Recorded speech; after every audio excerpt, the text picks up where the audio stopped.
For breeding certain species of fish, I like to use flower pots cut in half to make some kind of a shelter for a spawning site or just for them to hang out in.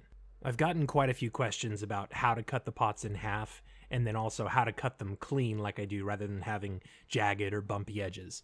So today I'm going to show you how I cut my clay pots in half for fish.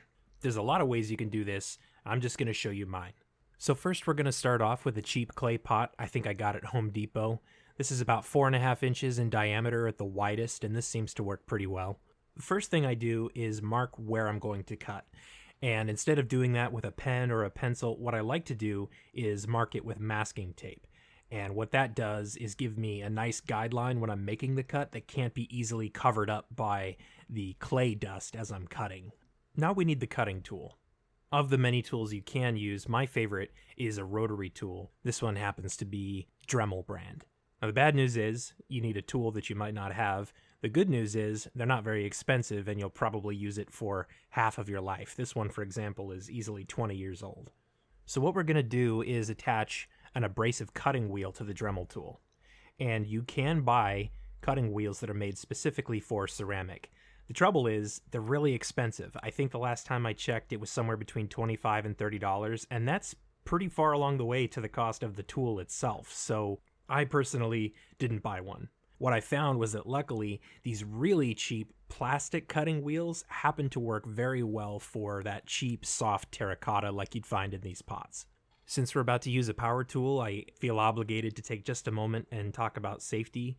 Ultimately, you're going to do whatever you want to do, but me personally, I just recommend wearing some kind of eye protection and then a dust mask, because cutting through clay is going to make a lot of dust that flies up in your face and you don't want to inhale that. So now that we have the pot taped up as a guideline, we've got the Dremel tool ready, and I wanted to mention I keep a small cup of water off to the side so that I can periodically dunk the cutting wheel in it.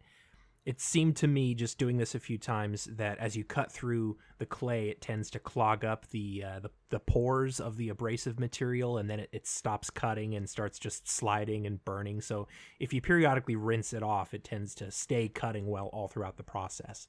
So to start off, what I like to do is just cut a scoring line all the way around the pot, guided by the tape. This is going to make it easier as we actually cut through it to stay in a clean line and not have the abrasive wheel hopping over the surface. And we'll do this all around the pot. Once we have that shallow groove cut all the way around, we'll then just start slowly pushing a little bit deeper, either repeating all around the same line or starting at one end and very slowly just carving through it until you cut all the way through the shell of the pot. I say slowly, but really this is a lot faster than anything I've tried to do with a hand tool. You can see here pretty clearly this is turning out to be a nice clean cut. Now once you get to the very end, maybe the last half inch, you might be able to cut clean all the way through until they separate, or it might just come apart on its own at the end, and that's fine too.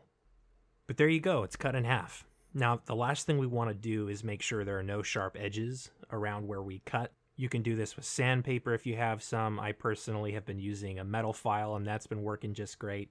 And we're just going to go around the edge and make sure there's no sharp edges that a fish could cut itself on as they're swimming around this structure in the tank. So we'll do that pretty thoroughly, and that's really all there is to it. You've got yourself two clean-cut halves of a flower pot to do whatever you want with. And the nice thing about having a Dremel tool to do this is that you can cut custom shapes or maybe cave entrances. Whatever you want to do, you can easily manipulate a clay pot like this. So that's it. Thanks for watching. I'll see you next time.